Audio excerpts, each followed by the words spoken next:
ఒక్కసారి కొమ్మూరి గోల్డ్ కి కాల్ చేయండి. తాకట్లో ఉన్న మీ బంగారాన్ని విడిపించి మార్కెట్ ప్రైస్ కి వాళ్ళు కొనుక్కుని మిగతా డబ్బులు మీకు ఇచ్చేస్తారు. Hi, welcome to Manam TV. మనం ఉన్నది మన కోసం. నేను మీ journalist Manoj. So actor Shivaji చేసిన కామెంట్స్ సోషల్ మీడియాలో తెగ వైరల్గా మారాయి. ఆడవాళ్ళ కట్టు ఇలా ఉండకూడదు, సో కొన్ని అభ్యంతరకర అన్న మాటలు ఇప్పుడు దాని మీద పెద్ద ఎత్తున తెలుగు ఫిల్మ్ ఇండస్ట్రీలో చర్చ నడుస్తుంది. చాలామంది డైరెక్టర్లు, యాక్టర్లు, ఇంకా ఇన్ఫ్లుయెన్సర్లు, యాంకర్స్ కూడా స్పందిస్తున్న పరిస్థితి. సో ఆయన మాటలు ఎంతవరకు కరెక్ట్, ఆయన ఉద్దేశం కరెక్టా, ఆయన అన్న మాటలని తప్పబడదామా ఏంటనేది మాట్లాడదాం. మనతో పాటు జూమ్ కాల్లో యాడ్ అయ్యారు ప్రముఖ advocate and BJP state leader Sunkara Mounika గారు. నమస్కారం మేడం. జీ నమస్తే. మౌనిక గారు, ఎలా చూస్తారు అసలు శివాజీ కామెంట్స్ ని? అది మంచి విషయము. కాకపోతే కొంచెం వైల్డ్ గా చెప్పడం జరిగింది. కాబట్టి చెప్పిన దానిలో తప్పేం లేదు. ఫర్ దట్ మ్యాటర్ ఇప్పుడు చూడండి, ఎక్స్పోజ్ చేసిన ఎక్స్పోజింగ్ చేయని మహిళలకు కామన్ కదండి. ఎవరైనా కూడా అందరినీ మ్యానుఫ్యాక్చరింగ్ ఒకటేలా ఉంది. కొందరు ఎక్స్పోజ్ చేస్తారు, కొందరు ఎక్స్పోజ్ చేయరు, అంతే డిఫరెన్స్. కాకపోతే ఆయన ఒపీనియన్ లో ఎక్స్పోజ్ చేయకుండా ఉన్న వాళ్ళకి మేము రెస్పెక్ట్ ఇస్తాం, చేసే వాళ్ళకి ఇవ్వము అన్నట్టు ఆయన చెప్పారు. అదే స్టాండర్డ్ అండ్ కామన్ కదా. ప్రతి ఏ హస్బెండ్ కూడా తన వైఫ్ ని ఎక్స్పోజ్ చేయాలి, ఎక్స్పోజ్ చేయించాలి అని చూడరు. ఈవెన్ ఒకవేళ ఫీమేల్ యాక్టర్ ని కూడా మ్యారేజ్ చేసుకున్నాక ఐశ్వర్య రాయ్ లాంటి హీరోయిన్ ని కూడా వాళ్ళ హస్బెండ్ పొజెసివ్ అయిపోతారు. అది ఏమంటారు, ఆ జాతి లక్షణం. And they expect other women also in a dignified form, dignified look. It's a natural thing. దానిలో తప్పేం లేదు. ఒకటి. రెండు, మీరు పాత సినిమాలలో చూస్తే టైమ్స్ హ్యావ్ చేంజ్. పాత సినిమాలలో సావిత్రి గారు, అట్లాంటి జమున గారు వీళ్ళు యాక్ట్ చేసినప్పుడు వ్యాంప్ క్యారెక్టర్స్ వేసే వాళ్ళు వేరే సెపరేట్ ఉంటుండే, హీరోయిన్స్ సెపరేట్ ఉంటుంది. ఎందుకంటే హీరోయిన్స్ ని ఒక వాళ్ళు ఇన్స్పైర్ అవ్వడం లేదా వాళ్ళతో కనెక్ట్ అవ్వడం ఉండేది. ఇప్పుడు ఎట్లయిపోయిందంటే హీరోయిన్లే ఐటమ్ సాంగ్లు చేస్తున్నారు. So time has change. కాబట్టి ఆయన పాయింట్ లో ఆయన చెప్పిన దానిలో తప్పేం లేదు. వైల్డ్ గా చెప్పారు అనేది ఒకటి మాత్రమే పాయింట్. కానీ చాలా మందికి దీన్ని పెద్ద కాంట్రవర్సీ చేస్తున్నారు. లైక్ యాంకర్ అనసూయ కావచ్చు, and voice over artist singer Chinmayi Sripada కావచ్చు. శ్రీపాద గారు అయితే మరి అమ్మాయిలు చీరలు కట్టుకుంటే మీరు ధోతి కట్టుకుంటారా? అండ్ యాంకర్ అనసూయ విషయానికి వస్తే నా బాడీ నా ఇష్టం అంటూ ఆవిడ స్టేటస్ పెట్టారు, స్టోరీ పెట్టారు.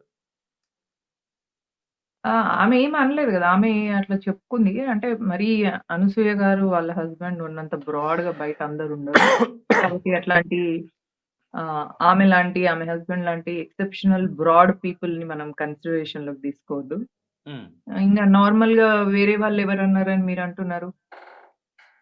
చిన్మయ్య గారు అన్నది యాక్చువల్ గా ఐ థింక్ నిధి యాక్ట్రెస్ మీద మొన్న ఆమె మాబ్ లోకి వెళ్ళినప్పుడు ఆమె మీద జరిగిన దానికి అన్నది. సో మాబ్ లోకి వెళ్ళినప్పుడు అట్లా చేయడము అనేది దాన్ని దీన్ని కంపేర్ చేయదు. అది డిఫరెంట్ థింగ్, ఇది డిఫరెంట్ థింగ్. అంటే మౌనిక గారు, ఇక్కడ ఏంటంటే ఇప్పుడు అబ్బాయి చూసే విధానం మారాలంటారా, లేకపోతే ఆడవాళ్ళు కట్టుకునే ఆ వస్త్రాలు ఏవైతే ఉంటాయో అవి నిండుగా ఉండాలంటారా? రెండు అండి.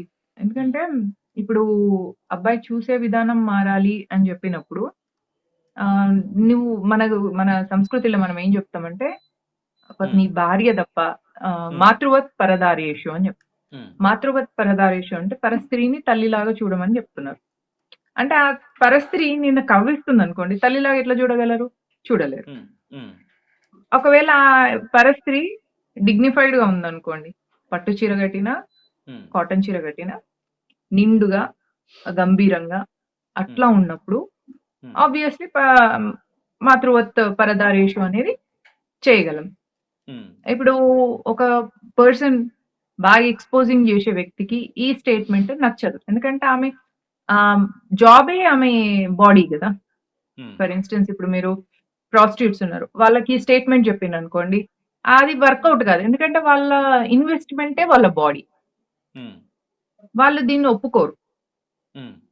ఇక గ్లామర్ ఫీల్డ్ కావచ్చు, లేదా అట్లాంటి ఎక్స్పోజింగ్ చేసే వాళ్ళు, దాని ద్వారా వచ్చే లైక్స్ కి ఆనందపడే వాళ్లకు అది తప్పుగా ఏం అనిపించదు. Um, so it's all depends on the what kind of profession are you into. Um, ఇప్పుడు మీరు ఒక డిగ్నిఫైడ్ ప్రొఫెషన్ ఉన్న వాళ్ళకి స్టేట్మెంట్ చూపిస్తే వాళ్ళకి స్టేట్మెంట్ నచ్చుతది. ఉమ్, అట్లా కాకుండా ఎక్స్‌పోజింగ్ ఫీల్డ్‌లో, ఆ గ్లామర్ ఫీల్డ్‌లో ఉండే వాళ్ళకి ఈ స్టేట్మెంట్ నచ్చదు. ఎందుకంటే ఉమ్, వాళ్ళ investment is their body. Um, కాబట్టి వాళ్ళకి నచ్చదు. Um, point. Next when it comes to men బాగా సొసైటీలో ఎట్లా ఉంటదంటే మగవాళ్ళని క్రూయల్‌గా, మగవాళ్ళని ఒక షావినిస్ట్‌గా చెప్పడం. విమెన్ ఉమ్, ఎప్పుడు గూడా విక్టిమ్ కార్డ్ ప్లే చేయడం. ఇట్లాంటివి మనం చూస్తుంటాం. ఏదైనా ఒక డిబేట్ జరిగినప్పుడు, ఒక ఉమ్, సబ్జెక్ట్ మీద మాట్లాడుతున్నప్పుడు, ఫీమేల్ దగ్గర పాయింట్ ఎక్కడైతే ఎండ్ అయిపోతదో పాయింట్స్ ఎండ్ అయిపోయినప్పుడు విక్టిమ్ కార్డ్ ప్లే చేస్తారు. ఉమ్, నేననేదేంటంటే don't play the victim card. Equal to men అన్నప్పుడు be like equal. Um, or else superior to men అనుకున్నప్పుడు be in your limits. Um, మనకు కూడా మన నాగరికతలో మనం చెప్తుంటారు. పితా రక్షతు కౌమారే భర్త రక్షతి యువని రక్షంతి సావిరే పుత్ర నా స్త్రీ స్వతంత్రం అర్హతి. అక్కడ స్వతంత్రం లేదు అంటే నీకు స్వేచ్ఛ లేదని కాదు. స్వేచ్ఛ వేరు. స్వ ఇచ్ఛ అంటారు స్వేచ్ఛను. స్వతంత్రము అంటే నిన్ను నువ్వు ప్రొటెక్ట్ చేసుకోలేవు కాబట్టి you need a body guard by your side. ఆ బాడీ గార్డ్స్ ఎవరు? పిత, తండ్రి. తర్వాత పెళ్ళైనాక భర్త. భర్త చనిపోయిన తర్వాత అప్పుడు కొడుకు. వీళ్ళందరూ మనకు బాడీ గార్డ్స్. అట్లాంటప్పుడు బాడీ గార్డ్స్ కి డిస్టర్బ్ అయ్యి అంటే ఇప్పుడు మంచి రివీలింగ్ గ్లామరస్ బట్టలు వేసుకొని వెళ్ళినప్పుడు భర్తతో వెళ్తున్నప్పుడు అక్కడ ఒక నలుగురు అబ్బాయిలు ఉన్నారు అనుకో, ఆ భర్తను కొట్టేసి ఈమె మీద ఏమన్నా చేయొచ్చు. కాబట్టి బాడీ గార్డ్ కి అనుకూలంగా, బాడీ గార్డ్ కి ప్రొటెక్టివ్ గా మనని మనం ప్రొటెక్ట్ చేసుకోవడం, ఇవన్నీ ఆలోచించుకొని మనం మన వస్త్రధారణ ఉండడం అనేది మంచిది అని నా ఒపీనియన్. పాయింట్. రెండో పాయింట్ ఏంటంటే ప్రపంచంలో ఏ దేశం వెళ్ళినా కూడా ఒక చీర కట్టుకొని ఒక మహిళ అక్కడ తిరిగితే ప్రపంచంలో ఉన్న వాళ్ళందరూ చూస్తారు. ఆడ మగ అందరూ చూస్తారు. చీరకున్న ప్రాధాన్యత అది. ఇప్పుడు ఆ చీరను కూడా అసభ్యకరంగా వేసుకోవడం అనేది చూస్తున్నాం మనం చాలా మంది. కాబట్టి గ్లామర్ ని వల్గర్ గా చేస్తున్నారు. చీర is a glamour thing, no doubt. ఆడవాళ్ళు పంజాబ్ డ్రెస్లు వేసుకున్న దానికన్నా, ఫ్రాక్లు వేసుకున్న దానికన్నా, మిడ్డీలు స్కర్ట్లు వేసుకున్న దానికన్నా చీరలో చాలా సెన్షియస్ గా అనిపిస్తుంది. దాన్ని వల్గర్ గా చేసుకుంటూ వెళ్తున్నారు చాలా మంది, అందరు కాదు. ఇప్పటికీ కూడా డీసెంట్ క్లోతింగ్ వేసే విమెన్ చాలా మంది ఉన్నారు. కాబట్టి అందరినీ అంటే మేడం జనరలైజ్ దీంట్లో చేయడానికి ఇప్పుడు యాక్టర్ శివాజీ చేసిన కామెంట్స్ పరంగా ఒక ఆడవాళ్ళు యాంకర్లు కావచ్చు, సింగర్లు కావచ్చు, ఎవరైనా కావచ్చు రెస్పాండ్ అయ్యారు అంటే ఓకే ఫెమినిజం పాయింట్లో మాట్లాడారు అనుకుందాం. ఆర్జీవి లాంటి వాళ్ళు ఇప్పుడు వచ్చి, లేకపోతే హీరో మంచు మనోజ్ లాంటి వాళ్ళు వచ్చి ఆ వ్యాఖ్యల్ని నేను క్షమాపణలు కోరుతున్నా ఆయన తరపున అన్నట్టుగా మాట్లాడితే ఇప్పుడు కంప్లీట్గా శివాజీ తప్పైపోయినట్టే కదా.